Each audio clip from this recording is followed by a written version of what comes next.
Welcome to another episode of the Practical AI podcast. This is Daniel Whitenack. I'm CEO at Prediction Guard, and I'm joined as always by my co-host Chris Benson, who is a principal AI and autonomy research engineer. How you doing, Chris? Hey, doing very well today. How's it going? It's going great. I was commenting to our guests today just before we started recording that earlier this year, I was in the car with one of our engineers. Shout out to Ed, and he's like, "Hey, have you heard about this cool thing?" We're driving in the car, right? And he's like, "Hey, there's this cool thing you can put in your car and make it like a AI assisted driving car without it being like a specific self-driving car." And so he forwarded me the information about Comma, and I'm really excited today to welcome Harald Schäfer, who is CTO at comma.ai. Welcome, Harald. Thank you. Thank you for having me.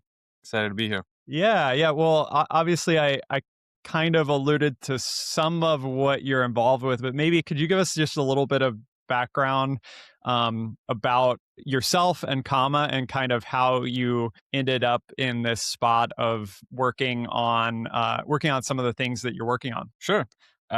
So Comma makes this device, like you said, that you can install in cars and gives them autonomy features that they hadn't had before. Things like auto steer and better ACC. So on the highway, you kind of get some level of autonomy.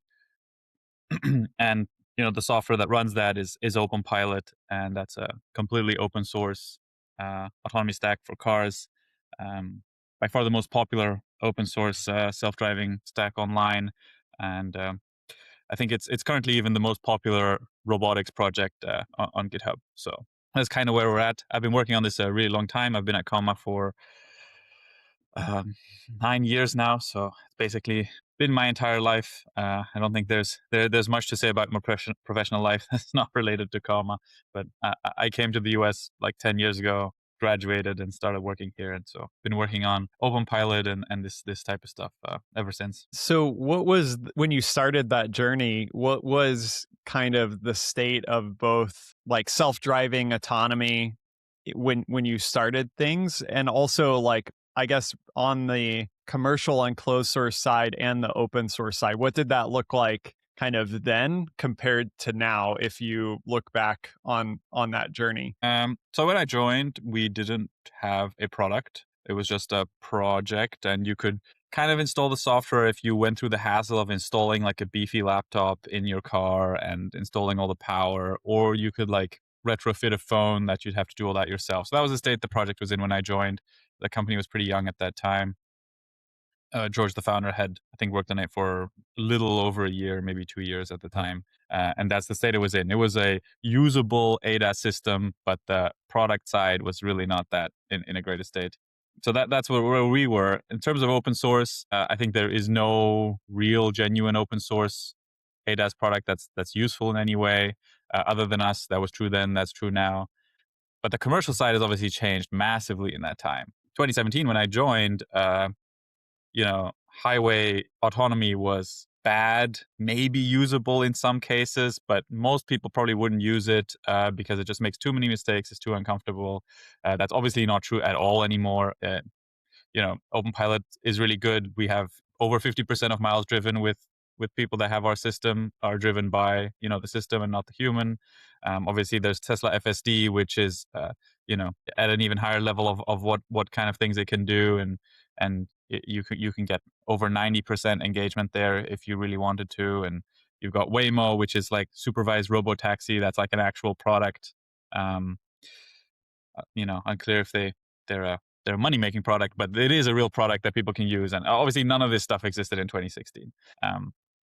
As for how I got into it, I think it's worth mentioning, because this is kind of the journey that I just talked about. Is I remember when I was, I don't know, it must have been 8, I must have been really quite young at the time, but I saw the Chris Urmson TED Talk about Waymo, where we had the closing statement that his kids were growing up and he was hoping they would never need a driver's license. And I think they must have been like, I don't know, less than 10 at the time. And they have a driver's license now. So I think that's the timeline we're talking about, is from, that prediction about Waymo being able to displaced the need for people to have a driver's license. That's obviously didn't manifest, but we did make a lot of progress, and there are some cool stuff on the market now, even if it doesn't mean that all driving is autonomous. I'm curious, as you were getting into this, what was it about this particular problem that attracted you? What was it that caught your imagination enough to like grab you for such a long period of time as well,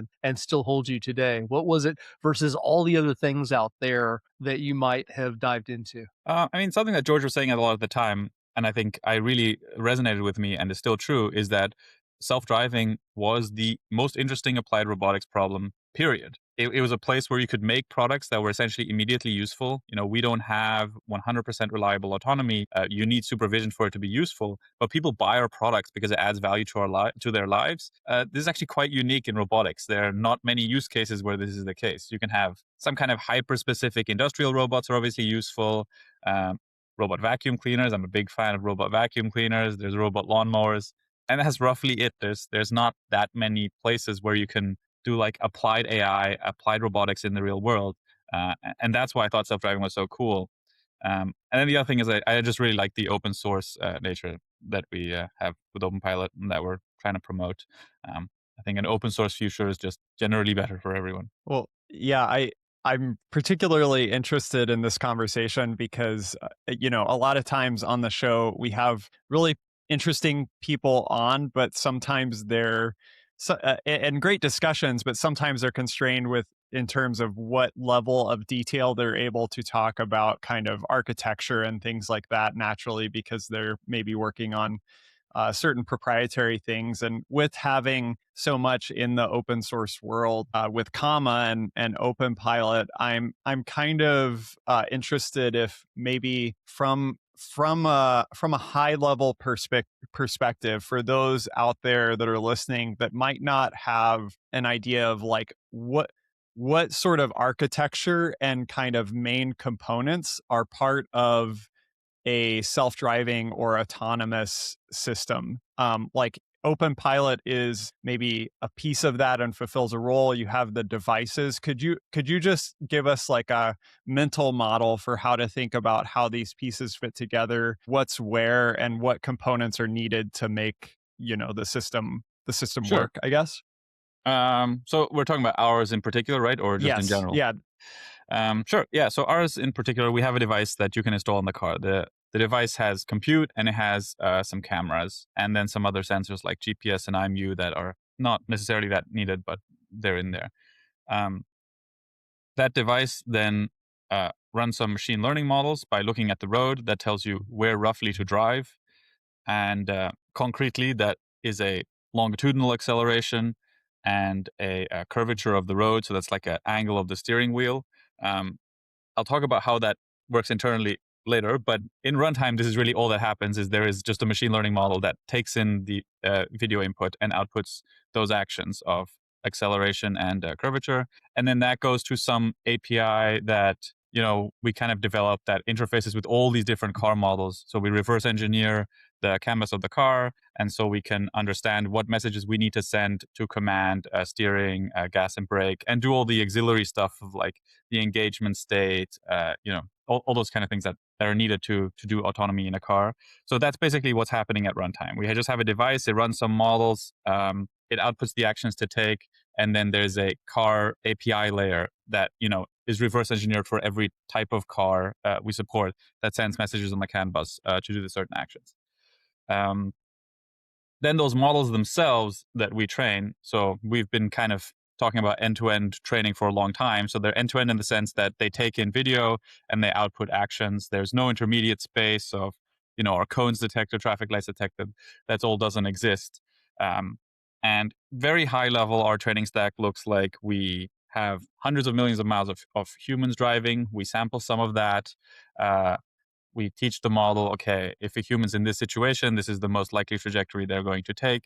If you train that directly, you get a system that doesn't really work. This is like a well-known machine learning problem that's not necessarily well understood, but you can't just do imitation learning and expect things to work in the real world. You need to expose the model during training to mistakes and show it how to recover from those mistakes. And we do that by training in a simulator where we can introduce, going off the center of the lane line, and then we can supervise, okay, this is how you would recover from this. That's very high level how things are trained and how things work. I don't know if there's anything I missed there or any questions we can discuss there. No, I was just wondering, just on that note, the OpenPilot project, that is part of that, I guess, the software stack that interfaces with the models and executes kind of the policy and interacts with the car API, or does that fulfill a different role? Because it is kind of more broadly a project related to kind of autonomy and robotics generally, or am I misunderstanding? Yes. So, I mean, the goal of OpenPilot is to be general robotics, but we're clearly focused on driving right now. But a lot of the things that are written in OpenPilot are things like, okay, well, there's a UI, and then there's a localizer, which is written in classical code that like takes in all these input sensors and makes a best estimate of the current motion of the device. That's robotics or driving. Then there's, like you said, there's this whole layer of interfacing with the car. So that's also part of OpenPilot. How do you communicate with the car and manage like the state machines? And then in general, it's also an operating system, right? So there's many different threads and processes running, and those intercommunicate, and those need to get managed. And so that's OpenPilot. But a lot of the decision making about what happens and how to control the car essentially happens inside the neural network. It's pretty cool. I'm curious. I think the space that you've chosen in terms of addressing the need, and where there is vehicles without autonomy capability altogether, traditional below you, and then kind of above you there are the fully integrated vehicles. We talk about things like Teslas and their competitors, Mhm. where the whole the hardware software is all working together for the whole vehicle, and that gives you another level of capability. How do you target the level of capability that comma is addressing in terms of when you're doing this, what is kind of an add-on to an existing vehicle that doesn't have any autonomy capability? Like, how do you think about the problem of what you can add value to by bringing autonomy capability, and what also, like, what's the constraint? What's too much without having a fully integrated platform from the get-go, that you're manufacturing out of a factory? So just to be clear, our mission is to solve self-driving cars Okay. while shipping intermediaries. And now that we're kind of evolving that to solve robotics. So that is what we see everything as. We're trying to build solutions that genuinely do solve the AI and the applied robotics problem in a real and genuine way. That's the starting point of how we think about it. It's not that we think like, oh, we don't really start from the product or the user side. But given that starting point, we then think, okay, if we want to make progress on the robotics problem, on self-driving cars, how do we have intermediaries that make sense? We don't want to be, doing research in a lab and saying like, oh, we're never going to release everything until it's done. We want to make progress, and at the meantime, be able to ship useful features. So we really focus on how do we create some kind of end-to-end solution that's scalable and can be, the most intelligent driving agent that can drive better than a human. But then we just kind of see, okay, given this system, can we apply this in a way that's useful to people? And then we kind of figure out, which cars does this work well enough on that can be supported. Because you were talking about constraints, like there are some cars that have certain constraints that make them unusable for OpenPilot, and so then that's not as interesting. Does that kind of answer your question? I'm not sure. I think so. Yeah, definitely. And I'm glad you expanded on that.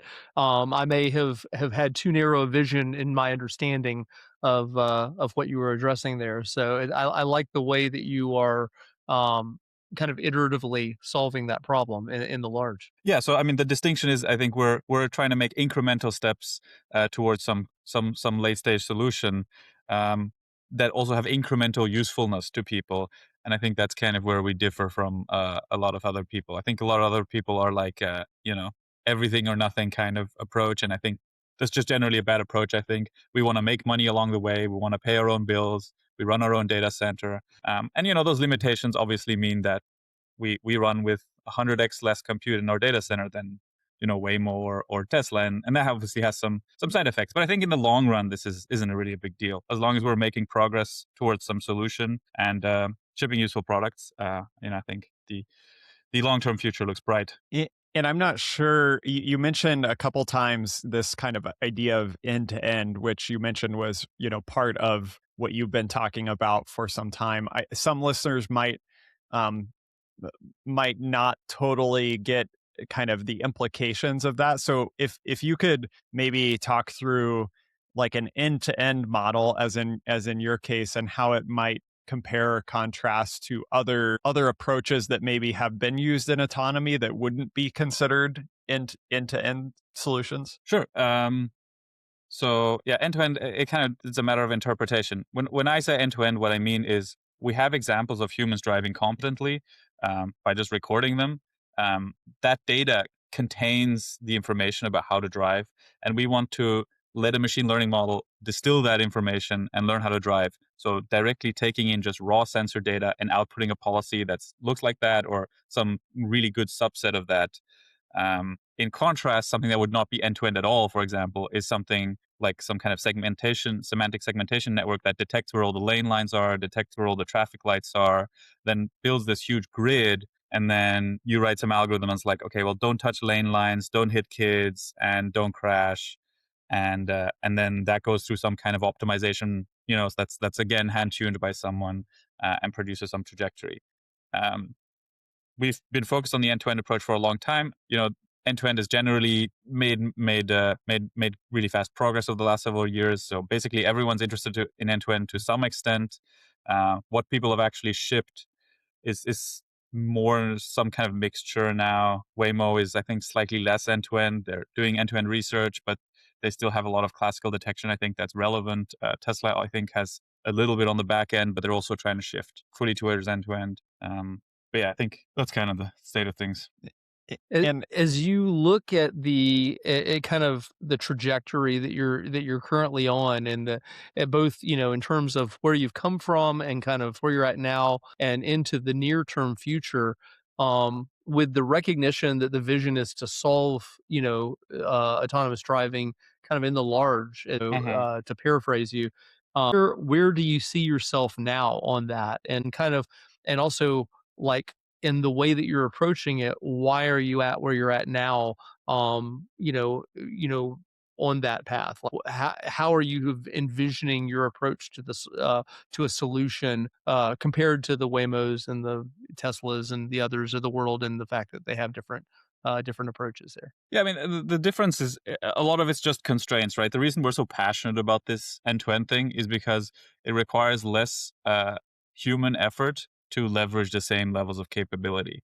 Um, Waymo and Tesla for a long time were able to get capability by doing things like having humans hand label things in scenes, by piping back data that showed a lot of uncertainty, and then humans would label them. They had like this whole data engine thing. They all have they've used many different approaches to patch the holes in what is, I think, everyone's kind of vision of this end to end thing. Um, Whereas, we're constrained. We don't have that sort of, we want to be profitable. We don't have that sort of money. So we've been focusing on this idea since the beginning because we think this is the right long-term strategy. I think most people see this as the right long-term strategy, but I think because we're so focused on it in just strictly the strategy sense, we're just, slightly more sophisticated, but, in the capability sense, I think not quite. I think so. One big innovation that we have, and I think we're the first people to do this at this point, is our models are trained in simulation, but they're trained in a machine learning simulation. So, those like video generations you see, like Sora, all those types of things. We train our models now in a diffusion simulator, so the videos are all generated. Again, Waymo and Tesla are exploring these things, but they haven't been as focused on it. So I think they've not quite shipped this yet, and they also have a higher bar to meet before they can ship that. But for us, this is the most efficient way to make progress. So I think we're slightly closer to this kind of end vision of the strategy. could you dig into that a little bit? Because I think that is a really interesting point, and I think some people have maybe on the hype side of things heard mention of a world model or or other things like that. You talk about your world model in the most recent release blog post, and this fact of Mhm. how the agent that you've released is maybe the first to your knowledge that is kind of fully trained in this learned simulation. Could you just pick apart that a little bit for maybe more on the practical side, for our listeners in the sense of like what do you mean by a world model? How is that problem actually, like, what are the challenges associated with that problem actually creating that world model? That might be a first place to start, because even before training the policy model or the model that you end up wanting to use, right? Somehow you have to, if you're going to train it in that simulation, you have to have a really good simulation. So Yes. yeah. Yeah. So, I mean, I talked about in the beginning, this is just an assumption that we have to make, is that it's impossible to just do imitation learning. You have to do some tricks on top of that to get something to recover from mistakes and not drift out of the lane line. And everyone has kind of different strategies on how to deal with that. Like I said, I think we think the long-term strategy is you just need a really good simulator. And so our solution has always involved training things in simulation. It's just our previous simulators were like classical. They would estimate depth and then reproject depth. This has artifacts. This is, you make some assumptions that don't hold. So you want a really good simulator that can capture the world completely. And obviously, if we think about end-to-end again, the end-to-end way to do is just tell a machine learning model, okay, try to simulate the world. The difficulty here is, okay, first of all, you need to make video that looks somewhat realistic, because otherwise, you have all these artifacts that can be exploited. And I mean, it's only in the last couple of years we've gotten anywhere close to that. And then the other issue, the other big challenge, which is where we differ from most video generation models, is if you want to make like a robotic simulator with this approach, you need it to be accurate in terms of responding to inputs. If you tell your simulator, okay, the car turns left 10 degrees, the simulator actually has to then produce video that reflects that left turn 10 degrees. It's not enough for the video to just look realistic if it doesn't respond accurately to the inputs. Let's say those are the two challenges in making a simulator. It has to look photorealistic, has to be obviously as diverse as the real world, and then has to respond accurate to inputs. So that's the challenges we were working on. The video photorealistics kind of solved for us, right? A lot of people are working on this, and then I think where we kind of had to, where our stuff kind of deviates from all the published papers and stuff is trying to make it respond accurately. I'm curious, as you implement the notion of a worldview, how are you approaching it? Is it more of a training mechanism, or is it something where you're doing real time planning, en route? How does it fit into the overall architecture, and how are you guys using it? The world model? Yeah, yeah. Yeah, so the world model acts as in our case, it acts as a simulator. So you can just instantiate it on some real video, and then you take control in simulation, and you give to the world model actions like turn left 10 degrees, and then the world model will produce the next image. So that's one aspect of how it's used. Additionally, the world model also supervises the recoveries during training. So the world model that's producing these images also sees the future. Like there is some real future attached to this scenario that we're making. And so we can then introduce deviations, and the world model who sees the future can also say, here is a likely trajectory to get from this deviated state that we are now to this future. Sorry, I'm trying to explain this in a way that's not extremely confusing, but it is just extremely confusing. But so You're doing that is fine. how our training stack works, is that the world model simulator produces the images and supervises the recovery trajectories that then are eventually what gets into the car. And on that point of kind of the trajectory to what gets in the car, one of the things that might be helpful to highlight it, like you mentioned, like we mentioned different models, the world model, the model Mm-hmm. that's on the car, the kind of harness around that, if you will. Am I correct? So you also mentioned having a data center. Am I correct that like that data center and kind of centralized infrastructure is mainly geared towards kind of that training and simulation, and then a lot of the sort of real-time inference for individual cars and decision making, does that happen on device or? Yeah, exactly. So everything at runtime is strictly on the device. The device doesn't need any connectivity other than updates or to send data back, so we can use it to train. And the data center, we don't run any user-facing services there. It's just the training data center that runs all these different training things. And just to be clear, so there are two main models involved, which is the world model that acts as the simulator that we train inside of, and then there's the agent policy, which is in comparison a really tiny model. That's the one then that trains inside the simulation and gets shipped to the devices. Yeah, that's interesting. What have you? I guess devices have obviously advanced in so like in addition to some of these things like your ability to create more realistic imagery for like the simulations and that sort of thing, obviously hardware or maybe capabilities of running models within kind of edge environments has advanced over the years since you started this. Could you give us a little bit of a picture of that world and maybe what's different now versus when you started this, both in terms of what you need to do to run this sort of model in that kind of edge environment, maybe the tooling or ease of doing that now versus years ago? Sure. Actually, on our product in specifically, there's not been as much progress as in other places. We still run a relatively old chip. Because our device sits on the windshield, there's quite a limitation to how much heat we can generate. So we haven't followed really the trend in how much these other systems have increased their compute power. That's something we're now trying to solve we're going to sell an external GPU that you can plug in that can be under your seat or something. That way we can kind of match the compute that things like FSD and Waymo use. Right now we use probably less than 100x, a hundredth of what an FSD computer has. There's definitely been increase in efficiency, so those cars have better chips than they used to. But a big change has just been that they put in more power hungry chips than they used to. I think there's been more of a recognition that it's worth spending watts there. I'm curious, as you're looking at that as a possibility in terms of upgrading the hardware, the processing capability on board.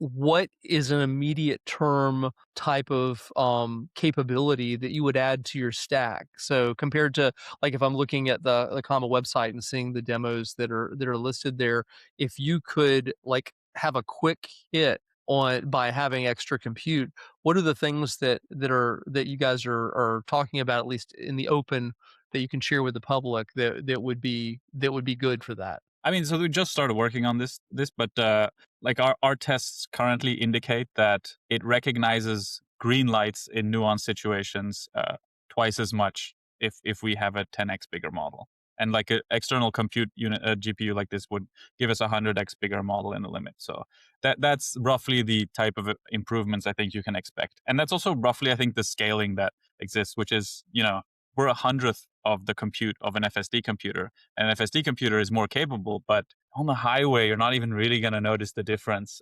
You need exponential increase in compute to have like these marginally noticeable gains. But I think, at 100x with the external GPU, that's roughly the things that we're talking about, is like twice as reliable at detecting lights in weird nuanced situations, or maybe if we optimize it a bit more. Could you talk us through, I guess, more of the user experience side within the car? So if I'm installing comma for like what does that experience look like for me, and how do I like typically if I, for example, imagine I'm driving a car with lane assist, right? I know it's on maybe via an icon, and I feel the steering wheel move in a Tesla sort of autopilot, et cetera. There's a different kind of experience, right? What does the user experience look like from this standpoint in terms of the kind of putting the device in and what happens as I utilize the system? Yeah, so to install it in most cars, there's just by the rearview mirror, there's a CAN bus connection. So you take the trim cover off, you plug in our thing, and you stick it to the windshield, and that's pretty much it. That is it. So then it's connected to your car. And then as for engaging, we just use the CAN signals of the engage button of the cruise control of the car. So you would essentially engage cruise control. You would get feedback from our device. There's a UI. There's a sounds that you get. But that's how you interface with it. And then, like I said, we are extremely reliable on the highway. Over 50% of miles of our users are driven on the highway, driven by the system.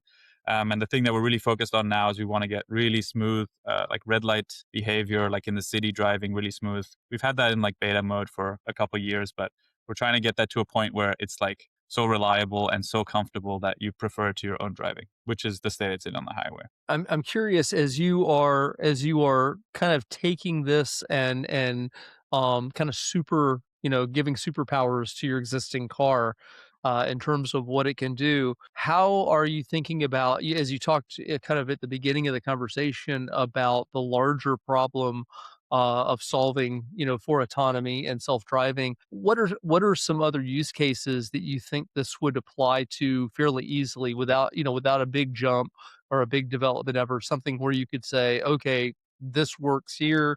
I can put it over here and over here too. Do you have any thoughts in mind? And does the company have any intention of looking at alternative use cases as kind of opening up new lines of business or anything? Yeah, I mean, we're open to this, and I'll give you a very concrete example of something that we worked on. We use this world model simulator so that you can simulate scenes. If you had a simulator where you had to manually put in traffic lights and assets and say the timing of the traffic light, that obviously wouldn't expand to anything except a road. We're also interested in indoor robotics. And I think the first challenge in indoor robotics that's basically not been solved in some kind of machine learning way is indoor navigation. The most basic thing you would want your indoor robot to do is to just drive around, figure out where it can go in the house, what the map of the house is. And, your Roomba or, Roborock, whatever is the best now, could do this, but not in some kind of end-to-end machine learning way. You would have to hand code a LiDAR SLAM algorithm or a vision SLAM, and probably still have to hand do some stuff that's specific to a house. So as like a short project, we translated all of our stuff to indoor and just had a robot drive around indoor and try to path plan indoor, and like that kind of worked. I'd say the machine learning state is not good enough yet to make that reliable, but that's kind of what we're imagining is as we create these things more generically, these will transfer easier to, for example, indoor navigation. um, the next thing, of course, is action. In this case, I'm just talking about driving, but at some point you want your robot to do something other than just drive. And then you're talking about things like, let's say moving an arm or grasping something or moving your head. This would require some like really high level machine learning approach that treats the driving actions of curvature and longitudinal acceleration the exact same way it would treat like the movement of an arm. So that's the direction that we're thinking. Machine learning is, we are not at all in a state in robotics where this is close. But I think that's kind of our long-term view is how do we create a machine learning system that can understand that moving an arm is in principle a similar thing as moving a steering wheel and learn about it in the same way. Right now, that's far away.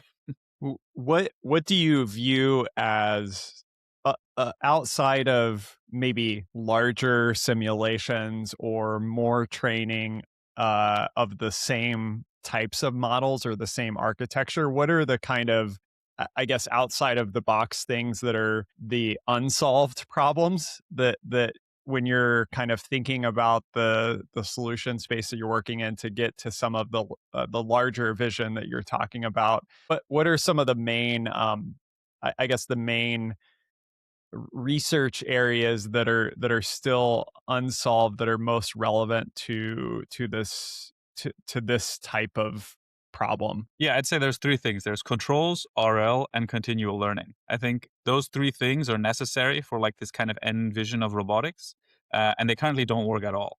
None of those three things work at all. And could you break down a little bit like what you mean by each of those Sure. things? Yeah. So controls is one that we particularly deal with much more than other companies because we don't have any control over what how the car responds to requests of steering and gas and brake. And in general, the cars that we support respond very poorly. You will ask, put torque on the steering wheel, and it will do it delayed. It will not do it the way you ask it. It will do some weird internal logic that we sometimes don't fully understand. So we deal with very crappy controls essentially, and we solve those problems with classical control solutions. Machine learning, we've tried this so many times. We have open challenges about this, and as far as I understand, no one in the research community has made significant progress on this either. When it comes to low-level controls, machine learning there's no good solutions. I think you need something that looks like RL probably to solve that. To give you an example of what we do is we learn the tire stiffness of all the cars that it runs on, and it has to learn it live on every car, as well as like the friction coefficient of the tires. Without that, we can't get good control, and that stuff is all uh, classical optimization, no machine learning there. So that's the controls thing. I don't know. Any questions about any more to That makes elaborate on sense that? to me. It does. I'm kind of curious. I actually want to go back for a moment to something we were talking about early in the conversation that's been on my mind to ask, and there wasn't a good moment before now, so I'm just going to dive back. And that is when you guys, first, decided to, write your own software in the form of OpenPilot. I'm curious. A two-part question is, why did you elect to do that from scratch at the time? What was that motivation that you had on that versus like using like ROS, the robotic operating system these days? Obviously ROS 2 is replacing it, or some other alternative that are out there. And then as a tag on, if you will, what was the what drove the decision to open source it versus keeping it proprietary up front when you were in those early days and stuff? Because I see that you guys, you take a lot of pride in being an open source company, and that we certainly are very supportive of that. We like that. But I'm Mhm. curious what your motivations were on writing it and making it open source. So the why not use some of these decisions predate me, so can't really say Sure, exactly what the fair, thought process totally was. fair. But in general, OpenPilot is extremely efficient when it comes to like inter-process communication. I think OpenPilot does this better than anyone else, including Ross. I don't know what exactly the details are. I think there's some stuff about we have zero copy messaging and stuff like that that just makes it more efficient. I mean, we run on a not that new phone chip, right? So these things do matter. Um, yeah, I can't say that much more about Ross than that. As for the open source aspect, it is pretty important for it to be open source because there are many cars supported and the community helps port them, right? If we had a closed source stack that interfaced with the cars, uh, I mean, this would be extremely difficult for anyone to add support for a new car, which is a pretty important part about the ecosystem. So that was kind of a requirement from day one. Then there's parts that don't need to be open source for the whole kind of ecosystem to work, like the machine learning model running and all that. So that's just more from a principled point of view. I like open source. Everyone that works here likes open source. I think if you buy a device and you don't get to control what runs on it and you don't get to know what runs on it, I think you should question whether you really own the device or you're in some weird contract with someone. So I think it's just philosophically we're very much pro this, and we've generally become more open source over time. Like people complain that our trading stack is not open source. That's not something we're against. We want to open source more stuff. We just open sourced a lot of the data center management stuff that we have, which is all stuff that we need as well. And I have one other quick question I wanted to throw in, and I'm looking at the OpenPilot GitHub. At the bottom where it kind of gives the percentages of different languages and stuff. As an approximation, I notice you guys are kind of rough with other things thrown in. You're really two-thirds Python, one-third C++. Hmm. I'm wondering if you, as people, one of the things that we've been doing a lot lately on the show is we've been hitting different autonomy stories and kind of sharing a little bit more about autonomy as a major use case for AI. I'm curious, how do you like, obviously Python being the primary language these days for AI and stuff, but how do you differentiate what needs to be in Python versus what needs to be in C++ these days, or another? Obviously there are now alternative high performance languages out there, but like, how do you think about that architecturally as a CTO in terms of saying this is where we want to play for this particular type of function? Do you have a methodology or a philosophy around that? I mean, I think just everything that can be in Python should be in Python. I think that's the answer. Ultimately, most of the development happens in Python. If you do debugging, that's most likely in Python. The machine learning training is in Python. Uh, the more other things are in Python, the easier it is to go from experiment to shipping, and that's kind of what we want to optimize. Some things cannot be in Python for various reasons. There's a whole layer that runs with interfacing on a car on a separate chip that has safety implications, that's written according to specific standards, that's written in in C, so that there's not a Python option there. Sometimes there's performance reasons why something can't be in Python, but very rarely, I'd say, especially since most of the compute happens in neural networks anyway. So yeah. And just circling back, making sure we get kind of those other two elements. You had mentioned these three kind of open challenges, I guess. The first around controls. I believe the second was RL. I'm blanking on the third you mentioned. Could you hit Continual those learning. last two? Yeah, continue. Continuous. Yeah. Yeah, so I mean, they're all very related, I think, those three things. So I talked about controls, and I think the solution to controls is some kind of RL. I think what's special about controls is that imitation learning doesn't really work at all. And imitation learning is basically how we got all of the machine learning progress that we've gotten, right? You learn on some large corpus of tokens, and now all of a sudden your model is smart somehow. But when you're talking about like tight feedback loop stuff, the imitation learning doesn't work there. You need RL. And by and large, RL just doesn't work. There's some types of RL that they use in the LLM stuff that, from what I've read, isn't exactly the type of RL that will work for controls. And now we've got RL strategies that seem to work for the humanoid robots. As far as I understand, like a lot of the cool tricks are some type of RL in a very constrained, very accurate simulation environment. But yeah, RL is just not in a state where we can say, okay, have this reward function to optimize, which in our case is, don't oscillate the steering wheel and also do what you're asked to do. A very simple reward function is not trivial to optimize that in a noisy real world environment. So that's one thing. Yeah. Yeah. Keep. I'm sorry. I was just interested. Keep going. I kind of cut you off right there.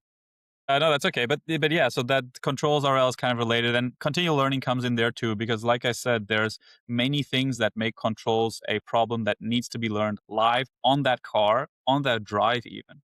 If you inflate your tires, it will affect how OpenPilot drives, and you need to learn that.